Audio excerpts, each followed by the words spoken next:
하나님의 말씀 고린도전서 12장 21절에서 27절까지 하나님의 말씀 받들어 있습니다. 말씀 교독하겠습니다.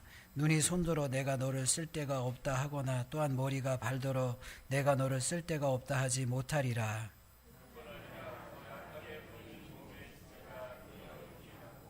우리가 몸에 덜 귀히 여기는 그것들을 더욱 귀한 것들로 입혀주며 우리의 아름답지 못한 지체는 더욱 아름다운 것을 얻으리라. 그런즉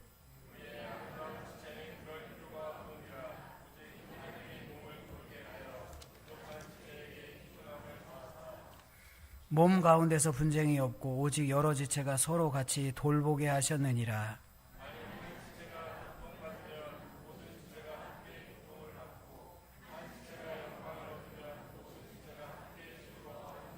다 같이요. 너희는 그리스도의 몸이요 지체의 각 부분이라. 아멘. 그리스도의 몸이란 제목으로 이유혁 전사님 말씀 전하십니다. 많은 은혜 받는 시간 되기를 바랍니다.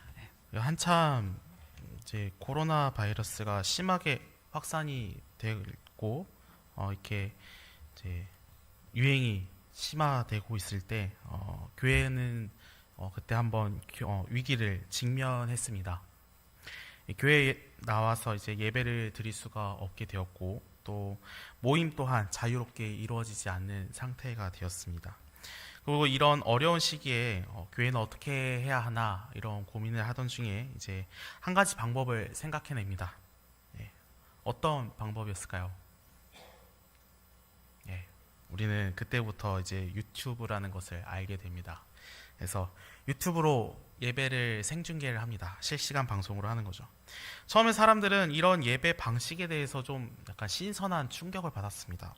예배가 이런 식으로 드려질 수도 있네? 그러면서 이런 예배 방식에 대해서 약간 긍정적으로 생각하는 이런 부분들도 많이 있었습니다. 예를 들면은 이렇게 예배를 송출하면은 믿지 않는 사람도 이제 유튜브를 검색을 하다가 이런 예배를 접하게 되고 말씀을 이렇게 접할 수 있게 되겠구나. 그래서 이걸 통해서 복음이 전파되는데도 상당히 큰 이런 역할을 할 수 있겠다. 그러면서 많이들 이제 실시간 예배 혹은 녹화 예배 이런 거에 대해서 긍정적인 반응을 많이 보이면서 이렇게 예배를 드렸습니다. 좋은 것 같았죠. 그러나 시간이 지남에 따라서 이런 긍정적으로만 생각했던 이런 실시간 예배 녹화 예배 이런 예배는 이제 교회에 많은 부정적인 영향을 이제 조금씩 끼치게 됩니다. 어떤 부정적인 영향이었나? 한국 교회에 많은 파장을 불러일으켰는데 코로나가 이제 몇 년 동안 계속 이렇게 심화되다가 조금씩 이제 풀리고 여러 모임 제한 같은 것도 많이 풀리면서 이제 예배도 정상적으로 드려지게 되었을 때 교회도 이제 다시 모여서 이제 다시 정비를 하고 모여서 같이 예배를 드리자 이렇게 이야기를 하게 됩니다. 그리고 이제 모여서 예배를 드리자라고 했는데 교회에 사람들이 안 나옵니다. 온라인 예배 편리함을 좀 맛보고 나니까요, 사람들이 예배당에 예배를 드리지 않는 겁니다.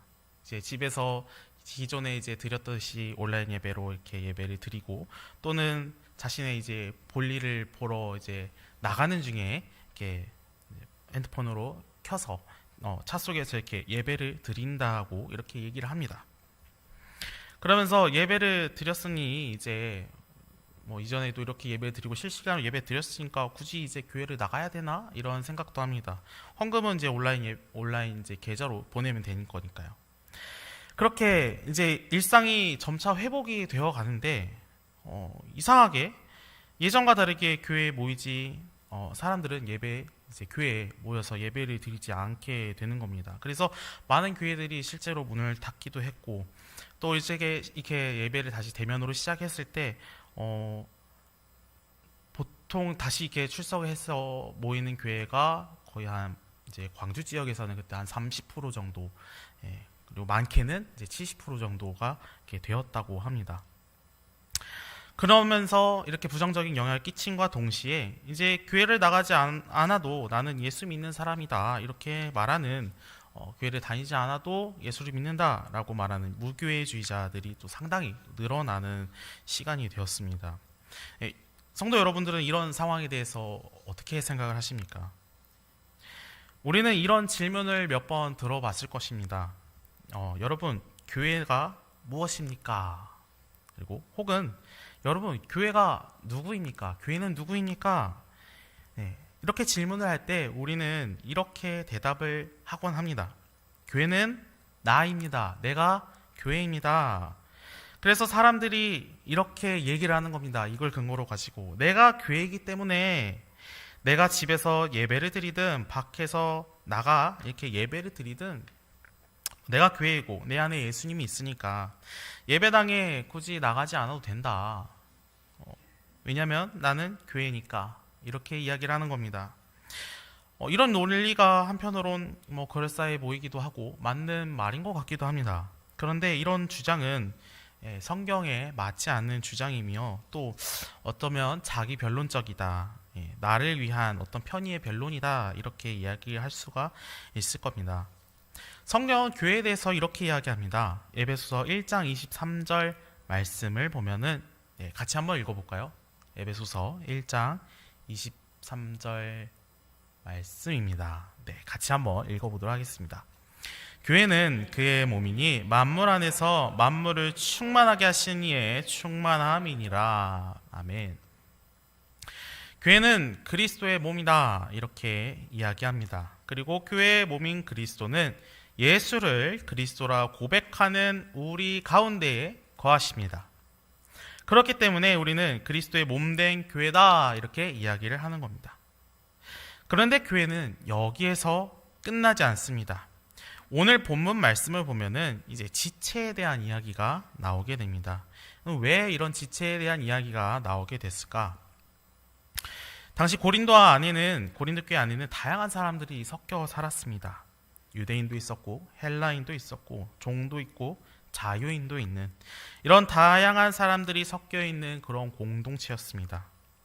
그렇다는 것은 그에 따른 어떤 분열이나 끼리끼리의 문제, 누구를 차별하는 이런 문제도 당연히 있었을 것입니다.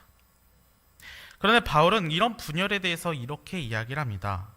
본문 12절에서 13절 말씀을 같이 한번 읽어보도록 하겠습니다.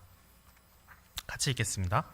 몸은 하나인데 많은 지체가 있고 몸에 지체가 많으나 한 몸인과 같이 그리스도도 그러하니라. 우리가 유대인이나 헬라인이나 종이나 자유인이나 다 한 성령으로 세례를 받아 한 몸이 되었고 또 다 한 성령을 마시게 하셨느니라. 아멘. 몸된 그리스도 안에 많은 지체가 있다고 합니다. 그 지체는 예수를 그리스도라 고백하는 다양한 사람들이었고 바울은 이 다양한 사람들이 있지만 우리는 모두 다 한 성령으로 하나가 되어 예수를 그리스도라 이렇게 고백을 하니 우리는 이제 한 지체다, 한 몸이다 이렇게 말하는 겁니다. 그렇다는 것은 내가 교회니까 나 혼자 예배를 드리고 나 혼자 신앙생활을 한다는 것은 그러면 온전한 교회의 모습이라는 걸까요? 만약에 몸에 다리 하나만 붙어 있으면은 그것이 온전할까요? 아니면 팔 하나 혹은 손가락만 하나 이렇게 붙어 있는 것이 우리가 온전하다 이렇게 표현을 할 수 있는 걸까요? 네, 그렇지 않음을 우리는 알 수 있습니다. 그것은 온전한 모습이 아닙니다. 우리는 그것을 장애라고 이야기를 합니다. 혼자서도 신앙생활을 한다고 말하는 사람들은 이렇게 영적인 장애가 있다는 것이죠. 건강한 신앙인은 이렇게 말하고 이렇게 생각하지 않습니다. 건강한 신앙인은 그러면 어떻게 생각하냐? 우리가 좀 길지만 우리 본문 말씀 21절에서 26절을 같이 한번 읽어보도록 하겠습니다. 21절에서 26절 말씀입니다. 눈이 손더러 내가 너를 쓸데없다 하거나 또한 머리가 발더러 내가 너를 쓸데가 없다 하지 못하리라. 그뿐 아니라 더 약하게 보이는 몸의 지체가 도리어 요긴하고 우리가 몸에 덜 귀히 여기는 그것들을 더욱 귀한 것들로 입혀주며 우리의 아름답지 못한 지체는 더욱 아름다운 것을 얻느니라. 그런즉 우리의 아름다운 지체는 그럴 필요가 없느니라. 오직 하나님이 몸을 고르게 하여 부족한 지체에게 귀중함을 더하사 몸 가운데 분쟁이 없고 오직 여러 지체가 서로 같이 돌보게 하셨느니라. 만일 한 지체가 고통을 받으며 모든 지체가 함께 고통을 받고 한 지체가 영광을 얻으면 모든 지체가 함께 즐거워하느니라. 아멘. 한 몸 안에 있는 다른 지체에 대하여 너는 쓸데없다, 이렇게 쓸모없다 말하지 않습니다. 또한 더욱 귀한 자들로 오히려 세워주고 높여줍니다. 부족한 자가 있다면 서로 이렇게 부족한 부분들을 채워주고 또 서로 돌봐가고, 아픈 자가 있으면 그와 함께 울며 위로를 해줍니다. 왜 이렇게까지 해야 합니까? 본문 27절 말씀을 보면 그 답이 나와 있습니다. 이렇게 이야기를 합니다. 너희는 그리스도의 몸이요 지체의 각 부분이라. 그리스도의 몸이요 또한 지체의 각 부분이기 때문입니다.